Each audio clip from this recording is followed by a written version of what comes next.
श्री शिवाय नमस्तुभ्यम। हर हर महादेव। दोस्तों, आज मैं आपको एक ऐसे दिव्य संयोग के बारे में बताने जा रही हूँ जिसका इंतजार भक्त पूरे साल करते हैं। और वह पवित्र दिन है 12 दिसंबर 2025 पौष महीने की अष्टमी तिथि, जो इस बार शुक्रवार को पड़ रही है। दोस्तों, यह केवल एक तिथि नहीं है, यह वह दुर्लभ संयोग है जो साल भर में सिर्फ एक ही बार आता है। और इस दिन किया गया 3 तुलसी के पत्तों का उपाय कभी भी निष्फल नहीं जाता है। पूज्य गुरुजी ने अपने शिव महापुराण कथा में कहा है कि अगर पौष मास की अष्टमी शुक्रवार को पड़े तो इस दिन किया गया हर शुभ कर्म, हर मंत्र पूजा 100 गुना फल देता है। और जो तुलसी के 3 पत्तों वाला उपाय है वह अपने आप में अद्भुत, चमत्कारी और अत्यंत प्रभावशाली माना गया है, क्योंकि पौष मास भगवान शिव और माता पार्वती और श्री हरि विष्णु तीनों के लिए अत्यंत प्रिय माना गया है। और जब शुक्रवार, अष्टमी और पौष मास की तीनों एक साथ आए तो यह समझ लेना चाहिए कि धरती पर ऐसा शुभ समय बहुत कम बार आता है।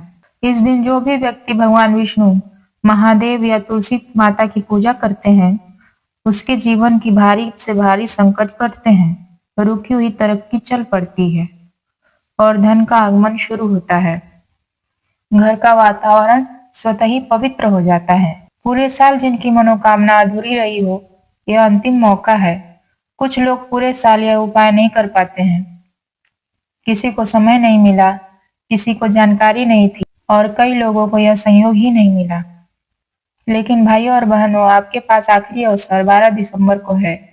पूज्य गुरुजी कहते हैं कि एक बार इस दिन तुलसी के 3 पत्तों वाले उपाय को कर लिया तो आपको वह फल मिलेगा जिसकी कल्पना भी आपने नहीं की होगी। इसलिए इस वीडियो को पूरा सुने बिना मत जाना, क्योंकि आज जो आपसे बताने जाने वाले हैं आपके जीवन को बदल सकता है। क्यों जरूरी है इसे पूरा ध्यान से सुनना? क्योंकि यह उपाय साधारण नहीं है, यह कोई राज का उपाय नहीं है, यह साल में सिर्फ एक बार मिलने वाला अवसर है। अगर आपने इसे काट काट कर बीच बीच में से देखने और समझने की कोशिश की तो उपाय सही ढंग से नहीं समझ में आएगा और आपको पूरा लाभ नहीं मिल पाएगा। तुलसी के 3 पत्ते क्यों? तुलसी माता कोई साधारण पौधा नहीं है, यह माता लक्ष्मी का स्वरूप मानी जाती है और श्री हरि विष्णु बिना तुलसी के अधूरे माने जाते हैं। जिस घर में तुलसी होती है वहां नकारात्मक ऊर्जा प्रवेश नहीं कर सकती। और जब शुक्रवार, अष्टमी जैसे शुभ दिन पर तुलसी के पत्तों को मंत्रों से अर्पित किया जाता है तो यह उपाय हर इच्छा, हर मनोकामना और हर संकट को दूर करने वाला बन जाता है। अब आते हैं उपाय पर। एक एक लाइन ध्यान से सुनना। उपाय कब करना है? आप यह उपाय 2 समय कर सकते हैं, सुबह के समय या प्रदोष काल में। महादेव को यह समय अत्यंत प्रिय माना गया है। दोनों समय शुभ है, जो आपको ठीक लगे वही समय चुने। क्या क्या रखना है पास में, आइए जान लेते हैं। 3 तुलसी के पत्ते, हल्दी की 1 चुटकी, घी का दीपक, मिट्टी का या आटे का भी ले सकते हैं, लंबी रुई की बाती, घर का मंदिर, बस इतना ही चाहिए। अब शुरू करते हैं मुख्य उपाय। पहला, तुलसी पत्ता भगवान विष्णु को अर्पित करना है। सबसे पहले एक तुलसी पत्ता लें, उस पर हल्दी की 1 छोटी बिंदी लगाएं और इसे भगवान विष्णु, कृष्ण, राम या लड्डू गोपाल जी के सामने अर्पित करें।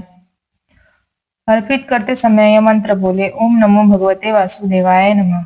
मंत्र का कम से कम 11 बार जाप करें। यह मंत्र आपकी मनोकामना को सीधे श्री हरि तक पहुंचाता है। आप इस समय अपनी इच्छा को मन में बोल सकते हैं। चाहे धन की कमी हो, घर में फिजूल खर्ची हो, व्यापार न चल रहा हो या बार बार जीवन में रुकावटें आ रही हो, जो भी आपकी मनोकामना है बस भगवान से कह दें। दूसरा और तीसरा तुलसी पत्ता तुलसी माता के पास अर्पित करना है। अब आपके पास बचे 2 तुलसी पत्ते, दोनों पर हल्दी की बिंदी लगाएं और इन्हें अपने घर के तुलसी के पौधे के पास अर्पित कर दें। यह कदम आपकी मनोकामनाओं को माता तुलसी तक पहुंचाता है, जो उन्हें श्री हरि विष्णु तक पहुंचाती है। दीपक जलाना सबसे महत्वपूर्ण है। अब एक घी का दीपक लें, लंबी बाती डालें और इसमें तुलसी माता के सामने जलाएं। दीपक जलाते समय अपने जीवन की कठिनाइयों को मन ही मन भगवान से समर्पित करें और बस शांति से 3 बार बोलें, जय श्री हरि, जय तुलसी माता। उपाय के अद्भुत प्रभाव होते हैं। घर में धन की वृद्धि, खर्चों पर नियंत्रण, ग्रह दोष का शांत होना, पितृ दोष के प्रभाव कम होना, व्यापार में वृद्धि, ग्रह में शांति, मनोकामनाओं की पूर्ति और पूरे परिवार पर दिव्य कृपा। इस उपाय को जिन्होंने भी सही तरीके से किया, उनके जीवन में बड़ा परिवर्तन देखा गया है। एक और शक्तिशाली उपाय, अगर आपके घर में आर्थिक रुकावट बहुत ज्यादा है, तो रात को सोने से पहले तुलसी की सूखी डंडी का घी वाला दीपक भगवान विष्णु के सामने जलाएं। यह दीपक नकारात्मक ऊर्जा को दूर करता है और धन ऊर्जा को सक्रिय करता है। पूज्य गुरुजी कहते हैं, तुलसी की डंडी का दीपक जलाने वाला कभी निर्धन नहीं होता। अंतिम बात, यह दिन साल में सिर्फ एक बार आता है। अगर आप भी इस मौके को छोड़ दिया तो शायद फिर लंबे समय तक यह संयोग न मिले। इसलिए इस बार 12 दिसंबर शुक्रवार अष्टमी पर यह 3 तुलसी पत्तों वाला दिव्य उपाय जरूर करें। कमेंट में जरूर लिखें, हर हर महादेव, श्री शिवाय नमस्तुभ्यम, जय लक्ष्मी माता।